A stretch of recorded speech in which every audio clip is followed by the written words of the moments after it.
The first thing that made my stomach drop wasn't the word lien. It was the calendar math that didn't make sense, like someone wanted me to panic before I even knew what I was accused of. Why does a lien warning arrive 2 weeks before the violation letter?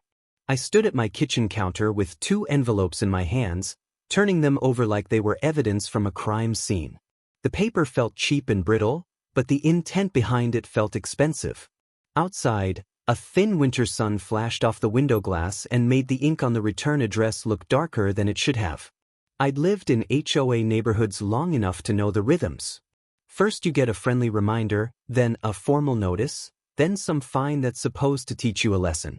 If you push back, the board acts like you've attacked the community itself. This wasn't that rhythm. This was offbeat, rushed, and oddly confident. And the worst part was how quickly it became personal. Not the association versus a homeowner, but one person deciding I needed to be corrected, and then wrapping that correction in official-looking paperwork. By the time I realized what was happening, the trap was already set. I just didn't know yet that the person who said it had stamped the wrong date on the bait. I didn't have to yell. I didn't have to threaten anything. I just had to read carefully, save everything, and let their own timeline do the damage. A quiet kind of revenge was already forming in my head, the kind that doesn't make a scene until it's too late for the other side to pretend they were just following procedure. I should back up to the part they thought didn't matter, the satellite dish. It wasn't huge. It wasn't flashy. It wasn't pointed at anyone's house like a petty middle finger. It sat low, tucked near the side of my home, angled toward the open sky like it was trying to be invisible. Which is probably why the person on the compliance team had to try so hard to make it look like a crime. When I bought my place, the association's welcome packet was thick enough to stop a door from closing. Rules about paint colors, mailbox styles, seasonal lights, trash bin timing, and the exact distance a shrub could be from a sidewalk. It was the kind of neighborhood where community standards were spoken about like they were sacred. I'm not reckless. I'm not the neighbor who dares the board to come after them. I try to do things clean because I don't have the time or energy to fight about landscaping or driveway stains. So when I wanted a satellite dish, I started the way a reasonable person starts. I pulled out the association's architectural guidelines, the addendum they insisted all owners must review, and the page where exterior fixtures were listed. The document had tiny print and bold headings like it was proud of being difficult, and I found the section that covered antennas and mounted equipment. The rule was vague on purpose. It said fixtures should be minimally visible from the street and harmonious with the exterior appearance. No pictures, no diagrams, just words that could be stretched into whatever a strict person wanted them to mean. There was also a line about submitting a request if you weren't sure. I submitted a request. I included photos of my proposed placement on the side of the house, low enough to be screened by the fence line. I offered to paint the mount to match the exterior. I offered to add a small cover if they wanted. I was careful, polite, and boring, because boring gets approvals. A week later, the request came back with a simple acknowledgement from the board president, Mr. K. It wasn't a warm message, but it was clear. They considered it acceptable as long as it stayed in the location I described and didn't protrude above the roofline. No fuss. No warning about future inspections. Just the kind of approval that makes you think the association is going to be normal about it. I installed it on a Saturday morning, the air sharp enough that my breath puffed in front of my face. The only sound was the soft scrape of the ladder against the siding and the faint whir of a drill. When it was done, I stepped back and checked the sight line from the street. You could barely see it unless you were looking for it, which I learned was the whole point for someone like her. The compliance lead, my Karen, was the kind of neighbor who didn't notice things. She curated them. She had a way of walking the neighborhood like she was conducting an audit, not taking a stroll. She had perfect posture, a tight ponytail, and a clipboard energy even when her hands were empty. I'll call her Ms. R. I'd only had a handful of interactions with her before the dish. Small, clipped moments. A look that lingered too long when I parked slightly closer to the curb than usual. A comment about holiday decorations that wasn't exactly a complaint, but carried the weight of one. She wasn't on the board officially, but she was on compliance. That meant she didn't vote, but she could trigger the process. She could start the paperwork rolling downhill and then step aside like gravity did the rest. The first week after installation, nothing happened. I let myself relax. The second week, I noticed Ms. R walking slower near my side yard, her head turning just a little. It was subtle, but my gut noticed it anyway. The kind of subtle that says, I see you and I have notes. I told myself not to spiral. Plenty of people hated exterior additions. Plenty of people had opinions. That didn't mean I'd done anything wrong. But then the letters started coming, and they didn't start the way they were supposed to. Because the first envelope wasn't a violation notice. It wasn't even about the dish, at least not on the outside. It was labeled as a warning about an account status and possible lien activity. My name and address printed cleanly. The association's logo in the corner. An official look designed to make you sit down before you open it. Inside was a single page that felt like a slap. It claimed I had an unresolved compliance matter that could result in enforcement action, including lien placement, if not corrected. No description of the violation. No date of observation. No fine amount listed, but it referenced accumulating fees. It also had a payment slip at the bottom, like it expected me to just send money because the word lien had been typed in bold. And it gave me a deadline. 10 days from the date on the letter. I read it twice, then a third time, because my brain refused to accept that this was the first step. It was like someone skipped the opening scene and jumped straight to the threat. I checked my association portal online. Nothing. No posted violation. No balance. No open case. Just my normal dues schedule and a bland message about community upkeep. I told myself it might be a mistake. An automated batch letter. A clerical glitch. Then I noticed the signature line wasn't from Mr. K. It wasn't even from the board. It was stamped with compliance, and beneath it was Ms. R's committee title. That's when the air in my house started feeling heavier, like I'd stepped into a room where someone had already decided I was guilty. A heater vent clicked and hummed in the hallway, and the sound suddenly felt too loud. I didn't respond right away. Not because I was scared, but because something about it felt staged. Like if I reacted too fast, I'd play the role they wanted. So I did what I always do when something feels off. I started documenting. I photographed the envelope, front and back. I photographed the letter, including the date at the top and the deadline near the middle. I saved a screenshot of my portal showing no record. I printed my original approval email from Mr. K and put it in a folder. Then I waited for the actual violation letter to show up, because surely that was next. Surely the association would have to tell me what I'd done wrong before they threatened a lien. I didn't have to wait long. 4 days later, another envelope arrived. This one was smaller, and the paper was slightly thicker. The return address matched the association, but the postage mark looked different, like it had been run through a different machine. I opened it at the same kitchen counter, the same dull light from outside washing everything in gray. This one was the violation notice. Finally I thought, now we're doing things in order. But then I saw the date at the top. It was dated later than the lien warning. Not by a day. Not by a couple of days. By 2 full weeks. I stared at it long enough that my eyes started to burn. The notice described the satellite dish as an unapproved exterior antenna visible from common areas. It listed my address, a brief description of the alleged violation, and a demand to remove or relocate within 15 days. 15 days from the date of the notice, which was dated after I'd already been told I had 10 days before they considered lien enforcement. It was like someone had written the ending first and then tried to scribble in the beginning afterward. I flipped the lien warning again and checked the date. Then flipped back to the violation notice. Then back again, like the paper would change its mind if I looked hard enough. I felt my pulse in my throat. This wasn't just sloppy. Sloppy would have been the wrong lot number, or a typo, or a missing attachment. This was a sequence problem. A procedural problem. The kind of problem that can make an entire enforcement action collapse if you catch it early. And right there, in the corner of the violation notice, was another detail that stuck in my head like a thorn. Notice dated August 19th. The date didn't match the season outside. It didn't match the current month. It didn't match the postmark either, which was clearly more recent. My kitchen suddenly felt too small, like the walls were leaning in to hear what I'd do next. That's when I understood what Ms. R was trying to do.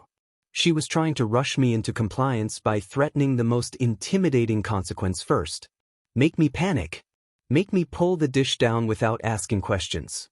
Make me send money just to make the word lien go away. And then, after I complied, she could file the proper notice and pretend everything had been handled correctly. But the paper trail didn't line up. And she hadn't expected me to slow down and compare the pieces. I spread both letters on the counter like a timeline. Lien warning on the left. Violation notice on the right. My approval email in the middle. I lined up the dates and stared at the gaps. This wasn't a homeowners association drama in the usual sense. This was someone trying to use the association like a weapon and hoping I'd be too intimidated to notice the blade was crooked. My first impulse was anger, hot and sharp. My second impulse was fear, colder and quieter, because the word lien isn't a joke. It can mess with your credit, your future, your ability to refinance or sell. Even the threat of it can make your home feel less like yours. But the third impulse, the one that mattered, was focus. If she wanted to play paperwork games, I could play them better. I didn't need to shout to win. I just needed to keep everything and let the rules that she loved so much turn back on her. Deadline. The lien warning gave me 10 days to resolve something they hadn't even formally accused me of yet, and that countdown was already ticking like they expected me to fold before the real notice existed. I didn't sleep well that night. Not because I was guilty, but because I could feel the pressure building. I kept imagining some automated process flipping a switch, adding fees, generating another threat letter, all because a compliance person wanted to feel powerful. In the morning, I went outside and looked at the dish again, partly to reassure myself it was still tucked away, partly because I wanted to see it through Ms. R's eyes. The air was crisp and smelled faintly like damp mulch from a neighbor's garden bed, and the neighborhood was quiet in that mid-morning lull. From the street, the dish was still barely visible. If you didn't know it was there, you wouldn't notice it. So how had it become such a visible violation? I walked the sidewalk slowly, measuring angles like a person trying to understand the accusation. At one point, I had to step into a weird spot near the corner of my front yard and tilt my head. Only then could I see the edge of it. It felt ridiculous. Like someone had stood in that exact spot on purpose, waiting for the perfect view. I could picture Ms. R doing it.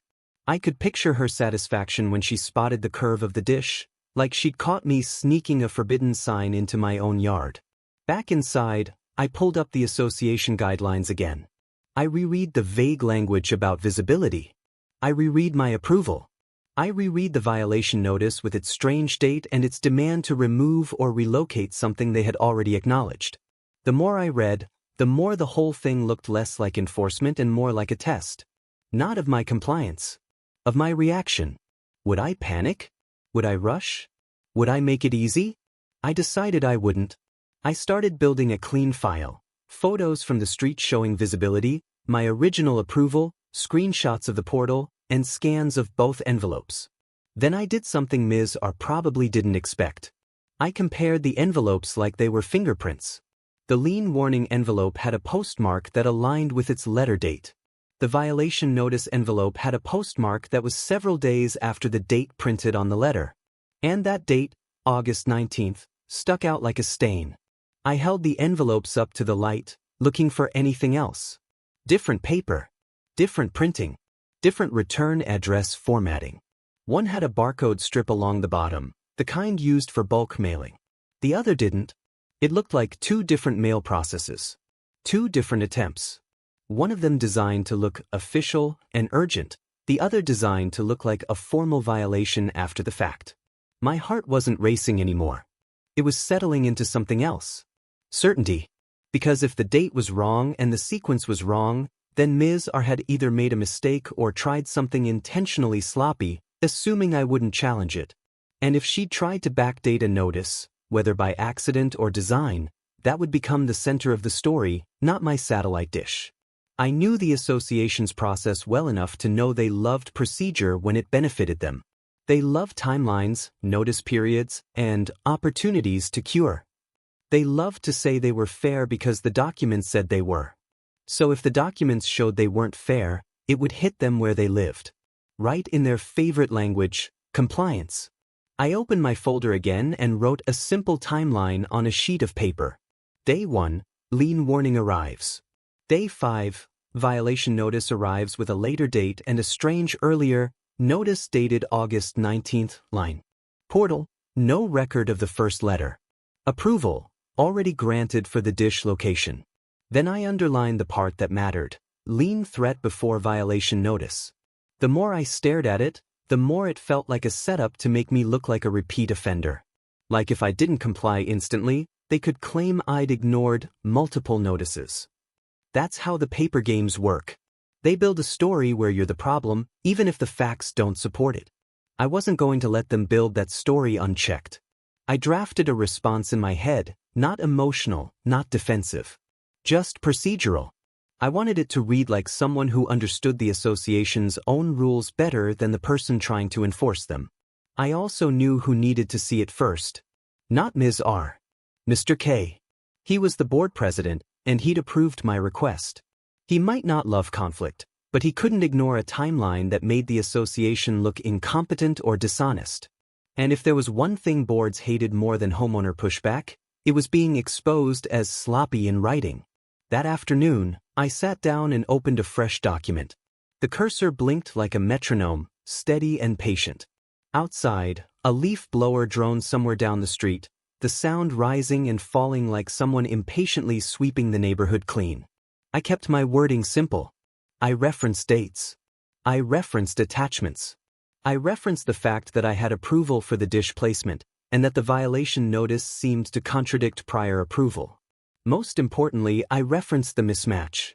I didn't accuse anyone of backdating. Not yet. Accusations create defensiveness, and defensiveness creates delays. I didn't want delays. I wanted clarity, because clarity forces people to put their story on record. So I asked questions that were hard to answer without admitting something. Why did the lien warning arrive before the violation notice? Why did the violation notice list notice dated August 19th when the postmark indicated it was mailed much later? Why was there no record of the lien warning in the association portal? I attached scans. I attached photos. I attached my approval. I ended with a calm request, confirmation that enforcement action would be paused until the documentation could be corrected, and a written explanation of the timeline. Then I sent it to Mr. K through the association's official contact email, the one that created an automatic receipt. That receipt mattered. It was proof of delivery. Proof that I didn't ignore anything. Proof that I responded promptly and professionally. Ms. R wanted me to look careless. I was going to look meticulous. Within an hour, I got a short acknowledgement from the association inbox. Not a real answer, just a note that my message had been received and would be reviewed. No mention of the lien word. No mention of the August 19th date. Which told me something else. They didn't want to touch that part yet. The next day, I saw Ms. R again, this time near the community mailbox cluster. I wasn't looking for her. I was just picking up my mail, but she was there like she often was, positioned as if she owned the space. She glanced at me and then glanced toward my house, like she was confirming something. I didn't confront her. I didn't ask why she was doing this. I didn't give her the satisfaction of a reaction she could describe to someone else. I just collected my mail and walked away. But inside, the tension tightened, because I knew what she was going to do next. She'd either double down, or she'd try to smooth it over. And either way, she'd have to decide whether she was willing to put her timeline on paper again. That's when the third envelope arrived. This one was thicker, and the paper inside had the kind of formatting that tries to look serious. It had headings, bullet points, and a reference number. It was titled as a final courtesy reminder. The words were carefully chosen to sound like I'd already been warned multiple times. It said I was non-compliant and that escalation steps were underway. It referenced fees again, still without listing any amount. It suggested that my failure to correct could lead to enforcement measures. But the best part was the date. It was dated the same day as my email to Mr. K, meaning they had generated a new threat letter without responding to my questions, without addressing the timeline, and without acknowledging the mismatch.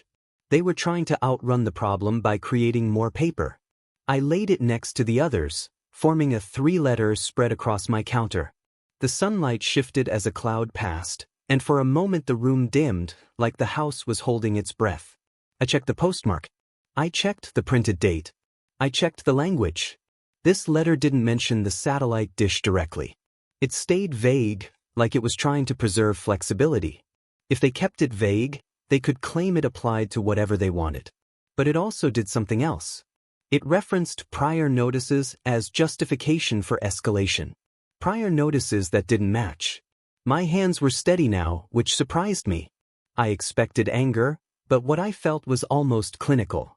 Like I'd moved from being targeted to being the person observing the targeter. If Ms. R kept pushing without fixing the record, she was stacking contradictions on top of contradictions. And contradictions are loud, even when you don't raise your voice. Money at risk. If they kept calling this unresolved, they could start attaching fees to my account in the background, and once money appears on a ledger, boards love to pretend it was always there. I opened my folder and added the 3rd letter. I photographed it. I scanned it. I saved the envelope. I wrote down the date it arrived and the date it claimed to be written. Then I did the one thing that felt like the beginning of the end for Ms. R's little campaign.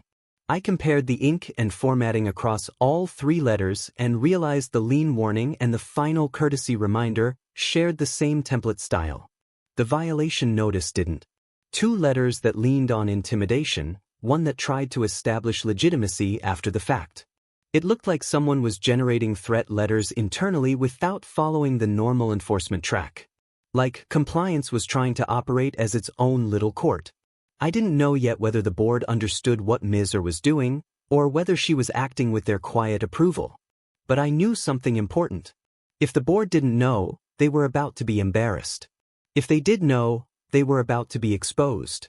Either way, the dates weren't on their side.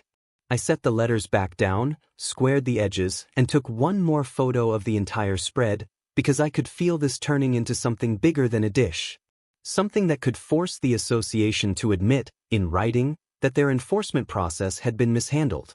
And once an HOA admits mishandling, even quietly, it changes the power dynamic. It's hard to act like the authority when your paperwork can't keep time. I stared at the notice dated August 19th line again, and the quiet satisfaction started to creep in, not because I wanted drama, but because I could see the opening. All I needed was one more thing. One more confirmation. One more piece that proved the record was being built backward. I didn't know yet that I'd get it sooner than I expected, and that it would come from the one place Ms. R couldn't control, the association's own internal log. But I could feel it coming, like a storm line you see on the horizon before the rain hits. The dish wasn't the real issue anymore. The timeline was. And once I pulled on that thread, the whole neat little compliance sweater Ms. R had knitted for me was going to unravel in public, one date at a time. The next morning, I didn't wait for another envelope. I went looking for the place where time couldn't be faked so easily. The association had a small management office near the entrance. Nothing fancy, just a rented suite with frosted glass and a sign that always looked slightly crooked. It was the kind of place that smelled faintly like printer toner and stale coffee, and it hummed with fluorescent lights that made everyone look tired. I didn't storm in. I didn't make a scene. I walked in like someone who was there to correct a clerical error, because that's exactly what I wanted them to believe. At the front desk, a staff member glanced up and asked what I needed, and I asked for a copy of my current account ledger and any open compliance case notes tied to my address. I kept my voice even. Neutral. Boring. The staff member hesitated, the way people do when they're deciding whether you're the kind of person who will accept a brush-off. Then she said she could print an account statement, but compliance notes were handled by committee. That single sentence told me the compliance team had a lane carved out for itself. A little hallway where they could move papers around without too much oversight. I asked for the account statement anyway. When she handed me the printout, I scanned it right there, eyes moving down the page like a checklist. Dues paid. No late fees. No fines posted. No balance. So where were these accumulating fees the letters kept hinting at? They didn't exist in the ledger. That meant the letters weren't reflecting an actual account status. They were trying to create one. I asked if there was any compliance case number associated with my address. She typed, clicked, squinted at her screen, and then told me there was an open item, but it didn't have a fine attached yet. I asked for the open date. She paused again, then read it off in a flat tone like she didn't realize she just handed me a loaded detail. The open date was after the lien warning had been mailed. My chest tightened, then loosened, like a knot finally giving way. The fluorescent lights buzzed overhead, and the sound felt strangely comforting, because it meant this wasn't just my suspicion. It was in their system. I asked if she could print the case summary header, just the top line with the case number and open date, without any committee notes. That felt reasonable, procedural, safe for her to do. She printed it, and there it was in black ink, a case number created later than the first threat letter. I thanked her, folded the paper carefully, and walked out without giving anyone a reason to think I'd won anything. Outside, the air was cold enough to sting my nose, and a car rolled past with tires whispering over dry pavement. Ms. R had mailed a lien warning before a case even existed in their system. Whether she did it out of arrogance or out of panic, it was the same outcome. She had fired the cannon before loading it. Back home, I laid the new printout next to the other letters. The timeline was starting to look less like a misunderstanding and more like an attempt to build a record backward. I opened my original approval email again and read it slowly, savoring the parts that mattered. Approved location. Approved height. No mention of future review. No conditions beyond what I had already followed. Then I noticed something else I hadn't focused on before. The approval email referenced a board agenda item. A short line about architectural requests reviewed in weekly packet. An agenda item means a paper trail. And paper trails mean someone else besides Ms. R had touched this at some point. I forwarded my original message to Mr. K again, adding the new case header printout as an attachment. I asked one more time for a written explanation of why the lien warning was sent before the case was opened in the system. I didn't accuse. I didn't insult. I just asked the question in a way that forced a choice. Either they admit it was wrong, or they justify it in writing. The response came later that afternoon, and it was exactly what I expected from a board that didn't want to acknowledge anything messy. They told me the association reserves the right to initiate enforcement steps for unresolved matters and that letters are sometimes sent as part of standard compliance outreach. They said the August 19th date was an internal reference date and that the timing was not indicative of any procedural irregularity. It was the kind of message that tries to sound authoritative without actually answering the question. Internal reference date. Procedural irregularity. Those phrases didn't calm me down. They sharpened everything. Because the August 19th line wasn't labeled internal. It was labeled notice. And the lien warning wasn't labeled outreach. It was labeled lien warning. They were trying to rename the problem instead of fixing it. I printed their response and put it in the folder too. The more they wrote, the more they trapped themselves. And that's when the situation shifted from frustrating to ugly. Because Ms. R didn't just want me to comply. She wanted me to be embarrassed into compliance. Social shame. I realized she wasn't trying to win quietly. She was trying to make me look like the neighborhood problem before the board ever had to defend its own paper trail. It started with little signals. A neighbor who used to wave now looked away. Someone walking their dog slowed down near my yard, lingering just a beat longer than normal. At first, I tried to tell myself it was in my head, the way you start noticing everything once you feel targeted. Then I saw it. The community bulletin board near the mailbox cluster had a new printed notice pinned under the parking reminders and pool rules sheets. It wasn't signed by the board, but it used the same formal tone, the same bold headings. It was a community reminder about exterior fixtures, including antennas and mounted equipment, and it talked about how visible installations could impact neighborhood aesthetics. It encouraged residents to report concerns to compliance. No names. No addresses. But the timing was too perfect. I stood there reading it while a faint wind rattled the plastic cover over the board. My fingers went cold around my mailbox key, not from the temperature but from the realization that Ms. R was seeding the neighborhood with her version of the story. And it worked, because in HOA neighborhoods, A vague warning makes people look around. It turns neighbors into amateur detectives. Everyone starts scanning for who's breaking rules, and compliance gets to pretend it's protecting the community. I took a photo of the bulletin board notice, because of course I did. If this was going to become a narrative battle, I wanted proof of how it was being framed. Back at home, I checked my email and saw a message in the community listserv. Not from the board, but from the compliance committee address. The one Ms. are used like a megaphone.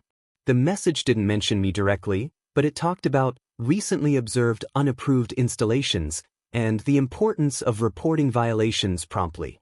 My face warmed with that particular kind of anger that comes from being implied at, not accused. The kind of cowardly insinuation that lets someone smear you without owning it. I didn't respond to the listserv. That was exactly what she wanted, a public argument she could twist into proof that I was hostile. Instead, I went back to procedure. I requested a hearing. Not a dramatic hearing. Not a courtroom fantasy. Just the standard homeowner hearing the association guidelines described, the one where you can present your side before fines are issued. I asked for the hearing date in writing and requested that the board provide the full compliance file and the timeline of notices sent. It was a simple request. It was also a signal. It told them I wasn't going to quietly remove the dish just because a compliance committee member wanted a trophy. 2 days later, a hearing notice arrived. This one was actually from the board. It gave a date and time for the next week and a brief description of the issue, exterior fixture compliance. It also included a line that made my jaw tighten. Failure to appear may result in enforcement action, including fees and lien placement. There it was again. Lien. Always lien. Like a chant. Like a cudgel. I set the hearing notice down and noticed something that made me pause. The board had included a case reference number on the hearing notice. The same case number from the management office header printout. Meaning the board was now formally tying itself to a case that had been opened after the first lien warning had already gone out. They weren't denying the timeline anymore. They were stepping into it. That meant my job wasn't just to defend the dish. My job was to make the board understand the risk they were absorbing by letting Ms. R run compliance like her personal stage. I spent the next few nights organizing everything into a clean packet, chronological timeline, envelopes with postmarks, printed copies of emails, photos showing dish placement, and the account ledger showing no fines posted. I added an evidence prop that felt almost absurdly perfect for the situation. A copy of the association's own mailbox rule language from the CCRs, the one that described how notice dates are counted based on delivery and postmark. I didn't cite it like a lawyer. I didn't write it like advice. I just highlighted the parts that explained the basic concept. The board couldn't pretend a notice existed before it was sent. I labeled it in my folder as CCR Section 4.3 Mailbox Rule. Not because I wanted to threaten them, but because I wanted them to understand I was paying attention. The night before the hearing, I slept badly again. The house made its usual noises, settling wood, a distant heater click, but my brain kept replaying the same worry. What if they didn't care? What if they decided that procedure only mattered when it helped them and ignored it when it didn't? That's the thing about living under an HOA. You can do everything right and still be punished if the wrong person decides you've offended their sense of control. But I also knew something else. HOAs fear paper trails that make them look incompetent. And even if they didn't care about fairness, they cared about liability and optics. Which meant procedure still mattered. It just mattered to them for selfish reasons, not ethical ones. The hearing took place in a small room at the management office, where the air felt dry and the chairs were arranged in a way that made you feel like you were on display. A wall clock ticked loudly, each second sounding like a reminder that the association measured time when it suited them. Mr. K sat at the table with 2 other board members. I'll call them the treasurer and the secretary because that's how they carried themselves. Numbers and notes, not warmth. Ms. R was there too, seated slightly behind them, like she was part of the machinery but not the face of it. She had a folder in front of her and an expression that looked practiced. No one greeted me warmly. It wasn't hostile, but it was stiff, like they wanted to keep emotion out so they could pretend this was purely administrative.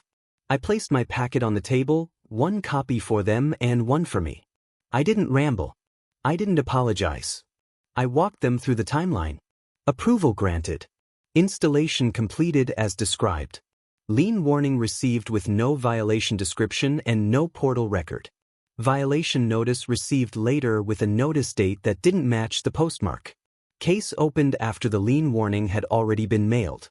Account ledger showing no fines posted at the time of the lien threat. Then I asked the question again calmly. How does a lien warning go out before a case exists?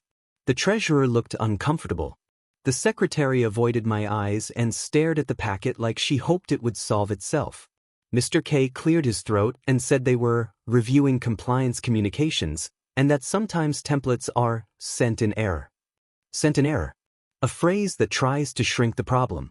I nodded and said that if it was an error, I wanted it corrected in writing, and I wanted confirmation that no enforcement action had been initiated based on that erroneous letter. Then I moved to the dish itself. I showed photos from the street. I referenced the approval email. I showed the exact location.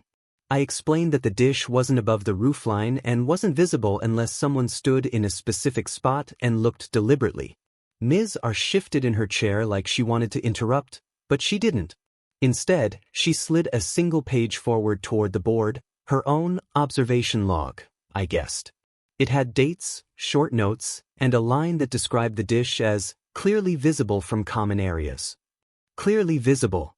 A bold claim, softened by the fact that it wasn't backed by anything but her words. I didn't argue with her description. I didn't get pulled into the subjective fight. I pointed out the objective conflict. The board had approved the location, and the compliance team was now acting as if it hadn't.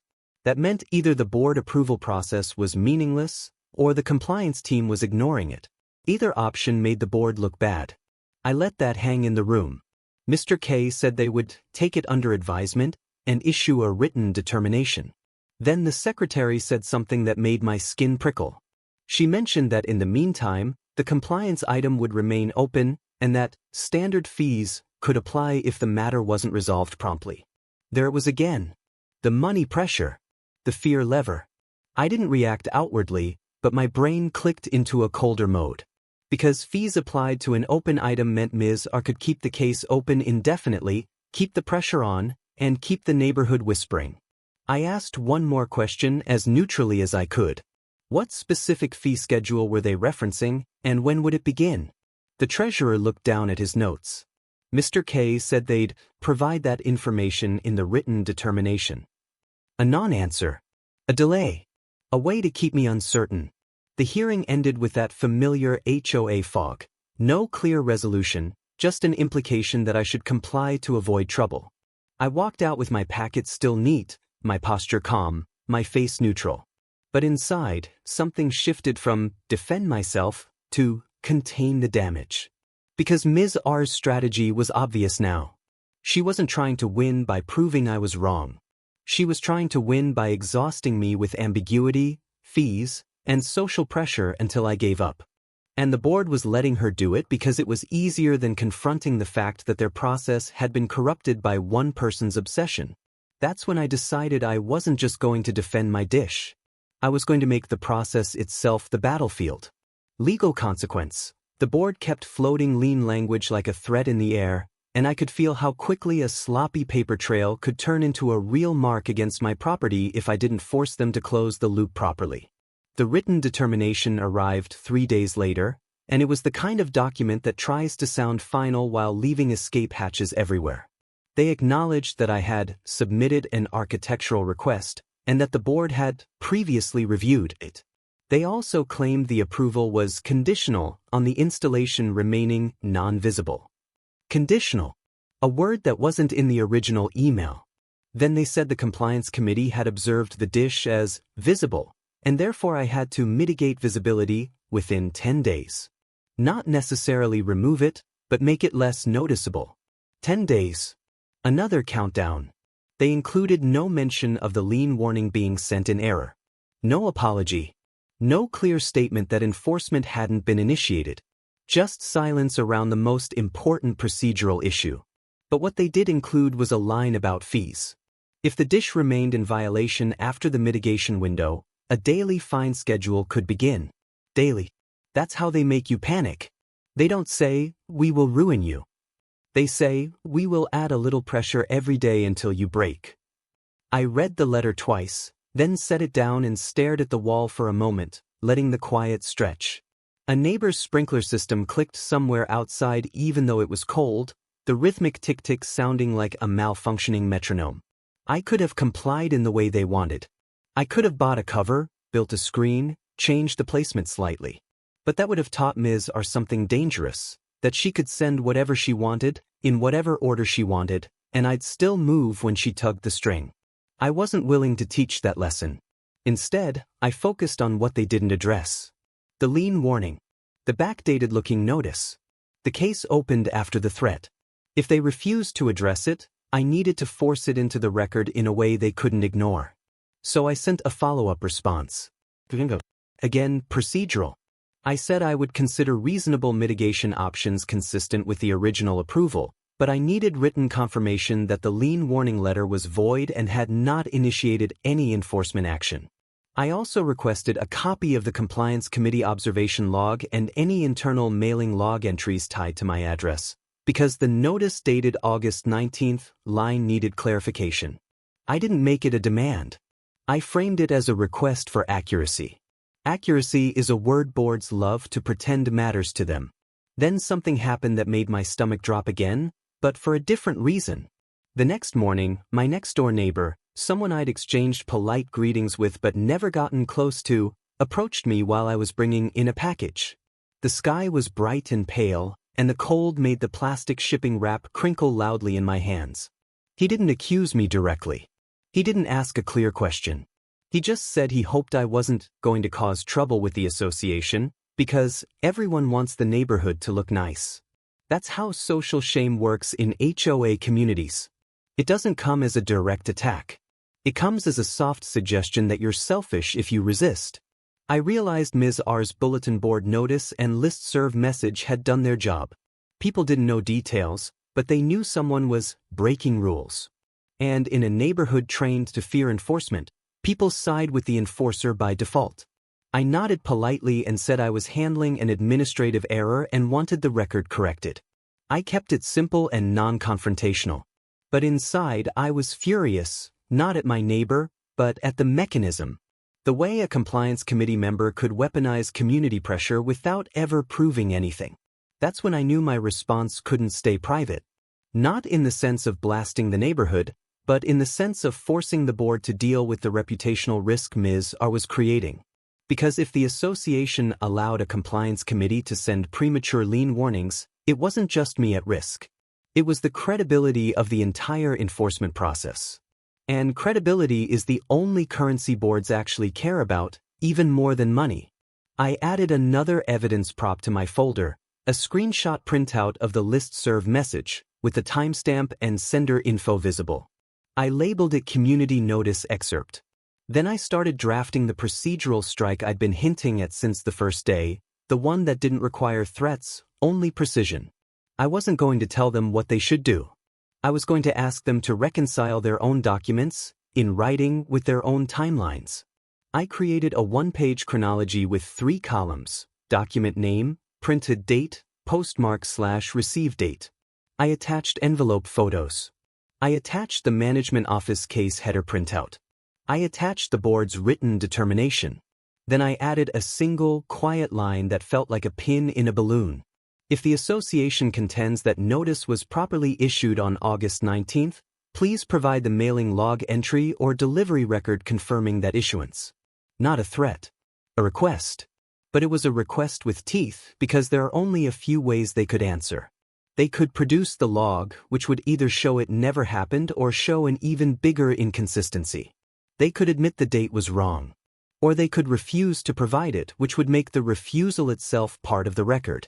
Either way, Ms. R's backdated-looking line wouldn't stay vague.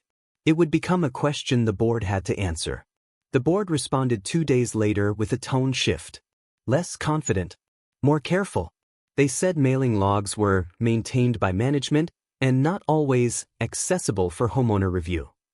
They said the August 19th date was administrative and not intended as a delivery representation. Not intended. Again with the renaming. They also told me that if I wanted to dispute the timeline, I could submit a written complaint to the board for review at the next meeting. Next meeting. A delay disguised as an option. But that line did something important. It acknowledged that the date wasn't truly a delivery representation, which meant they were quietly walking back the implication that a real notice existed on August 19th. I printed that email too. The folder was getting thicker, and the story was getting clearer. I submitted the written complaint. I kept it short. I attached the chronology. I attached the key evidence props. Notice dated August 19th, CCR Section 4.3 Mailbox Rule Excerpt, and the Management Office case header. I framed it as a process concern, compliance letters sent out of order, threatening lien action without an underlying case, and creating confusion about actual notice dates. I didn't call it fraud. I didn't accuse anyone of malicious intent. I called it procedural inconsistency. Because procedural inconsistency is the polite phrase that makes boards sweat. Then, for the first time since this started, I received something that wasn't a template. A message from the secretary. She said the complaint would be placed on the agenda and that management had been asked to verify the mailing history. She added that in the meantime, no lien action is being pursued. No lien action is being pursued. It wasn't an apology. It wasn't a full correction. But it was the first clear statement that the most intimidating threat was, at least for now, off the table. It was also proof that my pressure had worked. Because the moment I forced the board to look at the mailing history, they stopped speaking in vague threats and started speaking in careful assurances. That's what happens when you drag a bully's favorite weapon, paperwork, into the light. Still, the dish issue remained open.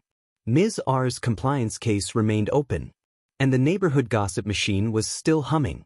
I could feel the next move coming. Either the board would quietly rein Ms. R in and close the case, or Ms. R would escalate again to prove she still had control.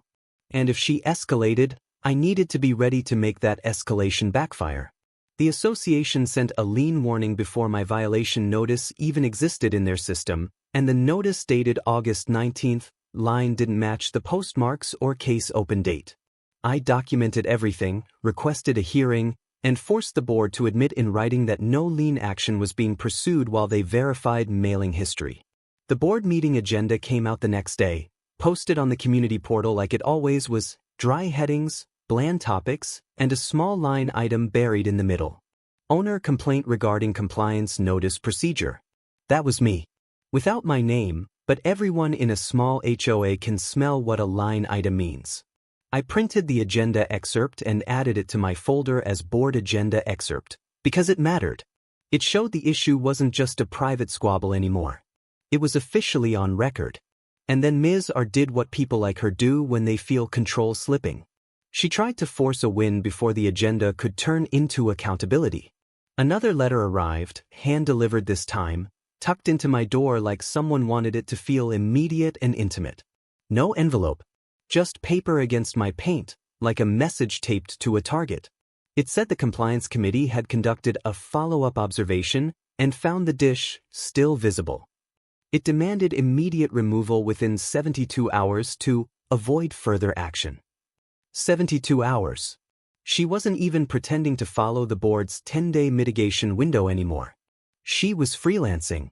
I held the paper in my hand and felt the edge tremble slightly, either from the cold air or from the fact that I finally had proof she was acting outside the board's own written determination.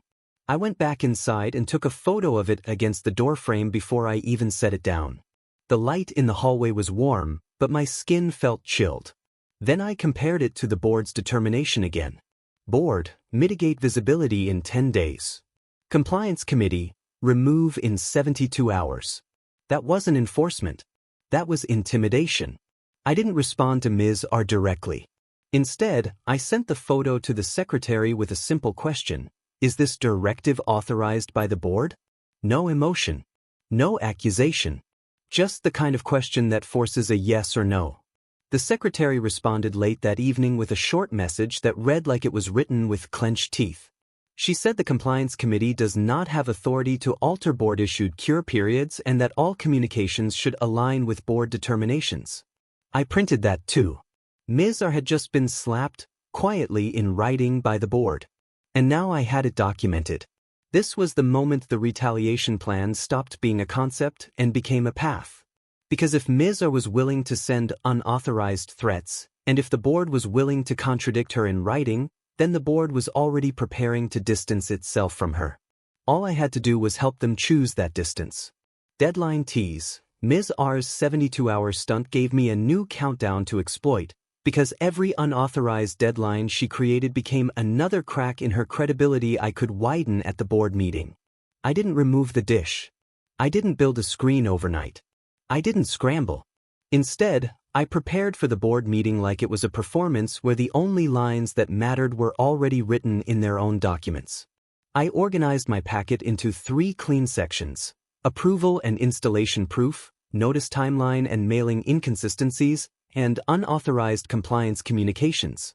I highlighted the secretary's statement that the committee had no authority to alter cure periods.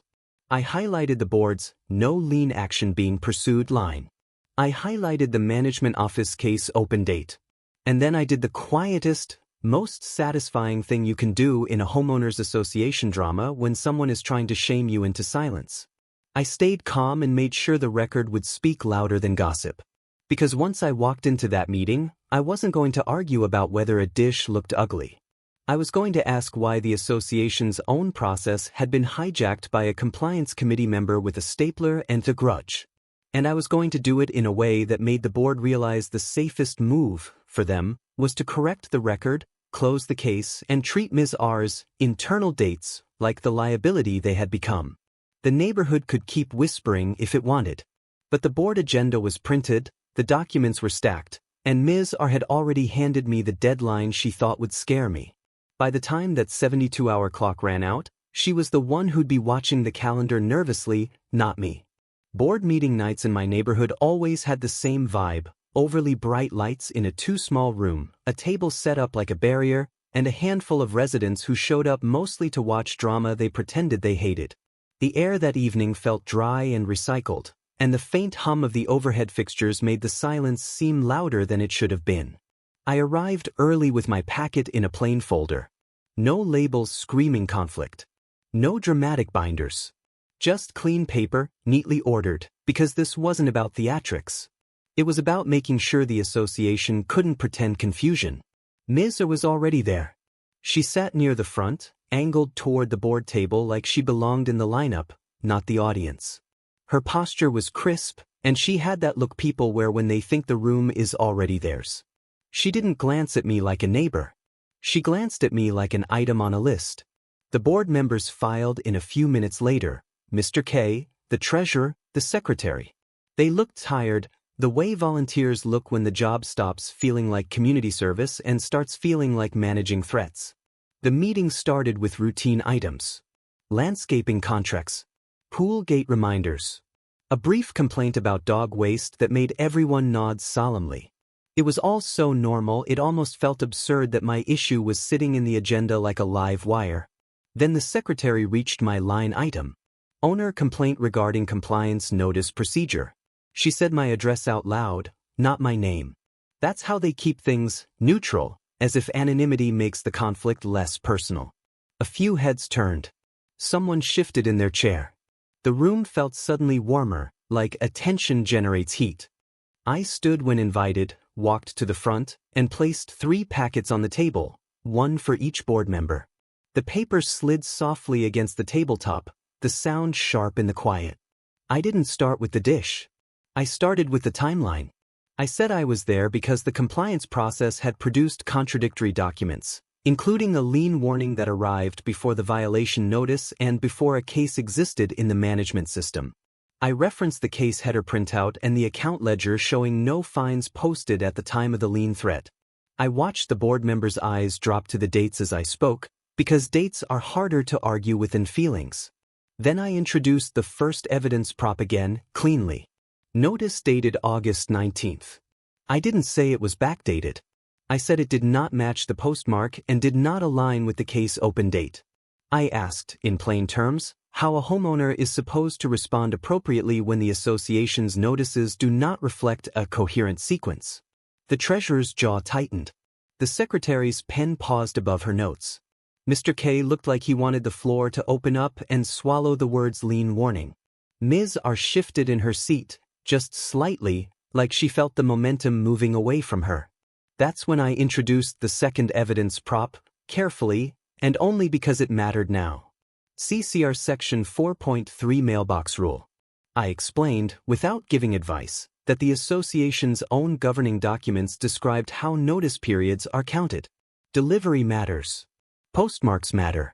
The timeline isn't just decoration, it's the foundation for fairness. Then I showed the third section.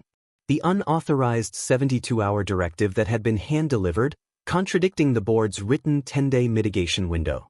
I read the key line. Then I referenced the secretary's written acknowledgement that the compliance committee does not have authority to alter board-issued cure periods. That part landed. I could see it in the small shifts, the treasurer leaning back, the secretary exhaling, Mr. K's eyes narrowing like he was finally seeing the shape of the problem. Because now the issue wasn't just sloppy mail. It was a committee member issuing threats outside board authority. And that, for a board, is the kind of thing that makes them feel exposed. I ended with a simple request. I wanted the lien warning formally declared void. I wanted written confirmation that no enforcement, fees, or lien activity had been initiated based on that premature letter. And I wanted the compliance item corrected to reflect the original board approval, with a clear, board-authorized mitigation standard if they still insisted on changes. I wasn't asking them to side with me. I was asking them to clean up their own mess. Then I sat down. The room was quiet for a few seconds, and the fluorescent hum seemed louder, like it was filling the space where people didn't want to speak. Someone in the back coughed softly. Mr. K cleared his throat and thanked me for the documentation, using the tone of someone trying to regain control. He said the board would discuss and respond. And then, before he could move on, Ms. R stood up. She didn't have permission, not formally. She just moved like the rules didn't apply to her. She held up her own folder and said she had observations and complaints from residents about the dish being an eyesore. She kept it vague, but the intent was sharp. Make it about aesthetics, make it about community outrage, make me look selfish. I didn't react. I didn't roll my eyes. I didn't shake my head. I just waited. Because Ms. R had made a mistake by stepping forward. She turned herself from a faceless compliance process into a person with an agenda. And once a person becomes the face of a process, that person becomes accountable for the cracks. Social shame. Ms. R tried to paint me as the neighborhood problem in front of everyone, but the more she leaned into complaints, the more obvious it became she was manufacturing a public narrative to cover her private timeline. The board's response to Ms. R was subtle but unmistakable. The secretary asked her to submit any resident complaints through management for record-keeping.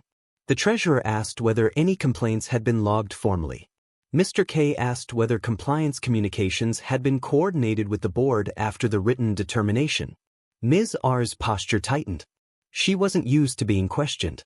She was used to being deferred to, because compliance members often become the board's eyes and ears. When those eyes and ears start acting like a mouth, boards get nervous. Ms. R said she had reported concerns promptly, and that early enforcement language was standard practice to ensure compliance. Standard practice. The phrase came out like a shield. Mr. K asked her, calmly, why a lien warning would be sent before a violation notice, and why a case would be opened after the lien warning. Ms. R's face didn't change much, but her hands moved slightly on her folder, fingers pressing into the edge. She said the August 19th line was an internal tracking date, and that mail timing can vary. Mail timing can vary. That was the moment I knew the board had quietly decided something. Because the treasurer looked down at my packet again and then at her, and the secretary wrote something quickly, like she was capturing a line that mattered. Ms. R's explanations weren't just thin. They were inconsistent with what the board had already written to me. Mr. K said the board would verify mailing history with management, and that until then, all enforcement steps would be paused. In a room full of residents. That was not just a procedural choice. That was a public correction. Ms. R's eyes flicked toward me for the first time, not with smugness, but with a look that held something sharper underneath. She didn't like that I'd forced the board to pause in front of witnesses. And that's when the petty part of the story, the part everyone in the neighborhood pretended didn't matter, became the real turning point. Because Ms. R didn't handle losing quietly. The next morning, I went out to grab my trash bin and noticed a new compliance sticker on it. Bright, official-looking, slapped near the handle like a warning label. Improper placement. My bin had been in the same spot it always was, fully within the allowed window. But the sticker was there, and it wasn't from management. It was from the compliance committee. A little punishment for embarrassing her. I peeled it off and saved it in my folder, because of course I did. The adhesive tugged softly, and the paper crinkled as it came free. It wasn't about the bin. It was about reminding me she still had reach. 2 days later, a neighbor told me there had been talk about my house being on the compliance radar. Not mean talk, just that careful, cautious HOA talk people use when they want you to know you're being watched. I nodded politely and said I'd already raised a procedural complaint and the board had paused enforcement to verify mailing history. That line, board paused enforcement, traveled fast. Because suddenly, the narrative wasn't homeowner refuses to comply. It was board paused enforcement because something was wrong. And in HOA communities, that kind of shift is powerful. It makes people question the enforcer. It makes them wonder who else has been rushed, threatened, or pressured by sloppy notices. Within a week, I got the board's written follow-up. It was the cleanest, most carefully worded document I'd seen from them yet. They confirmed that the lien warning letter was issued prematurely and should be considered void. They confirmed that no lien action had been initiated. They stated that future communications would be routed through management to ensure procedural consistency. And then, the line that felt like the hinge of the entire story. The Compliance Committee is reminded that cure periods and enforcement language must align with board determinations. Reminded. In board language, reminded means warned. It was the board's way of saying, stop freelancing without admitting how bad it had gotten. But Ms. R wasn't going to let it end there.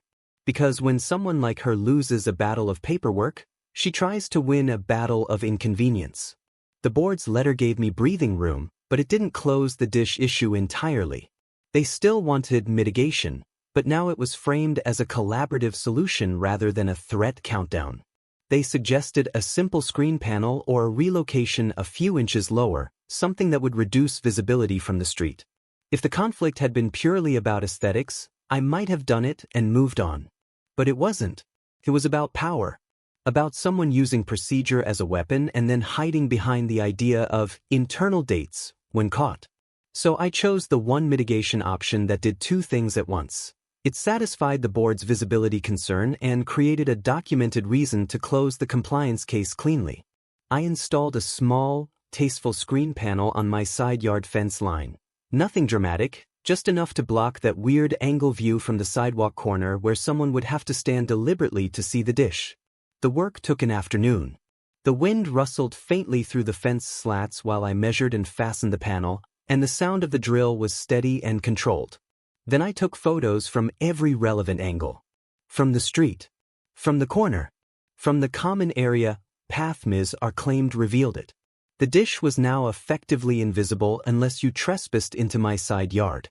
I sent the photos to the board and asked for written confirmation that the item would be marked resolved, with no fines, no fees, and no future enforcement based on prior notices. Again, boring procedure. Within 2 days, the secretary confirmed the item would be closed pending a final management verification. That's when I expected Ms. R to quietly fade away. Instead, she tried one last play.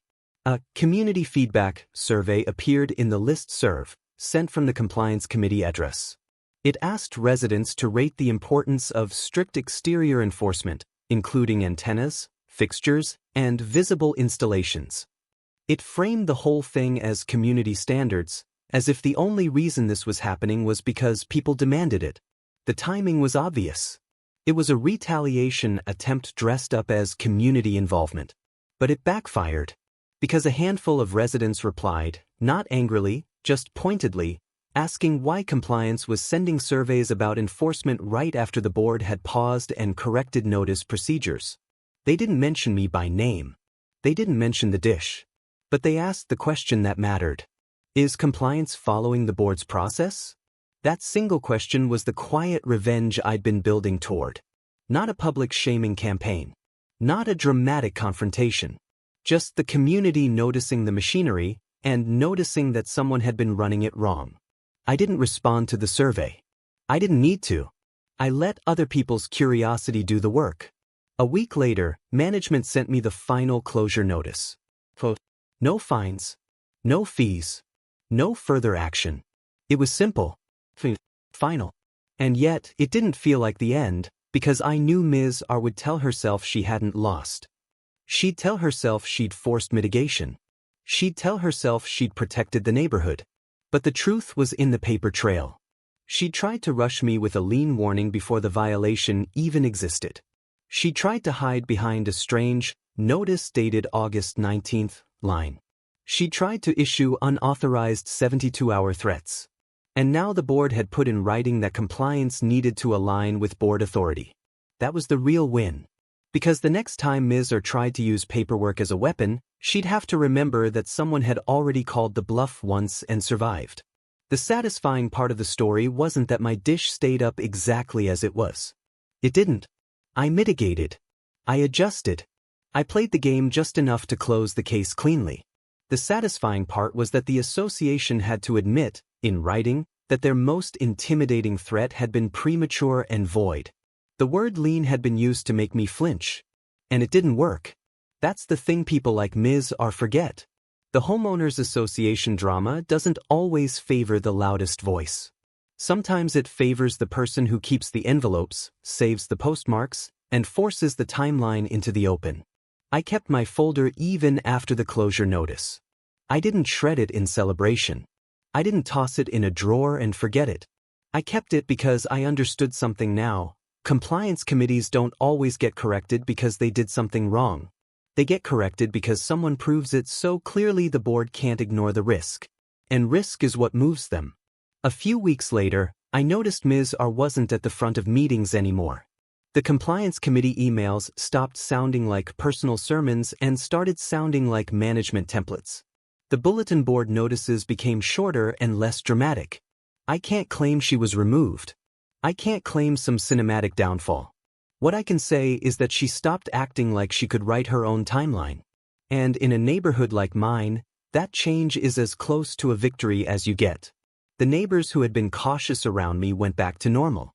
The whispers faded. People moved on to the next petty issue, because that's what HOA communities do.